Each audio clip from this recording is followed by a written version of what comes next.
Hi. Have you ever wondered why churches all generally look the same inside?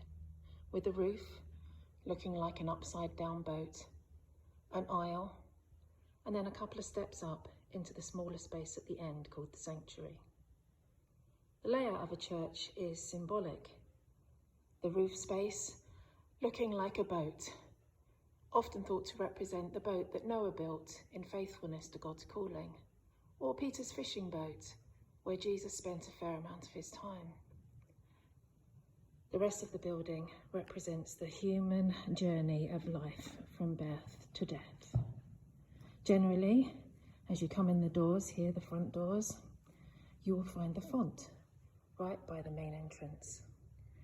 And this is where babies and sometimes adults are baptised, symbolising the beginning of their journey as a follower of Jesus Christ. And then you walk down the aisle. Here at Holy Trinity, it's not a long aisle, but it's a beautiful aisle. And you get to this step. And this step takes you into the sanctuary. But here at this step is also where marriages are conducted. The next step in life after birth is marriage. The couple walk down the aisle firstly on their own, and then at the end of the service together, symbolising them firstly walking towards God and the promises that they're going to make to each other in God's presence.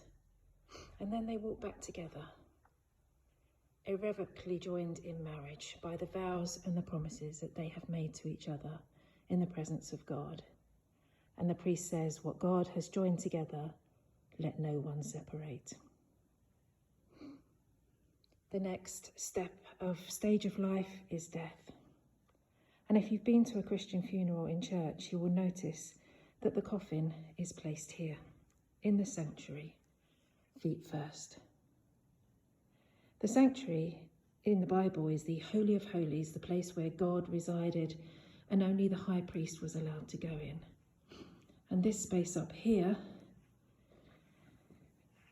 is where the rite of Holy Communion is performed, and the words of institution are said by the priest, blessing the bread and the wine and sharing it with the believers. It's the space in a church that represents heaven. The sanctuary is always in the east, facing the end of the church, and the entrance of the church in the west. And that's thought that it echoes the way the original temple in Jerusalem was built, with its altar at the east. When the funeral service is over, the coffin is then carried out of the church, feet first, to its final resting place.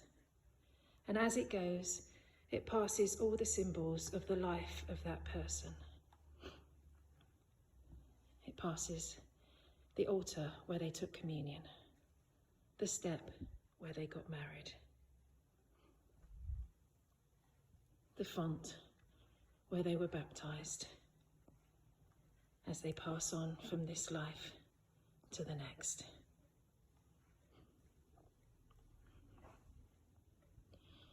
So next time you visit our lovely little church, stop and look up at the boat that takes each of us on our life journeys, whether calm or stormy.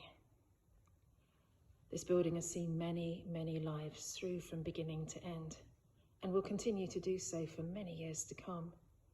And we're here for you to help you walk through your journey of life. Do chat to us or to me, Vicar Sally, if you'd like to be baptised, get married or hold a funeral here.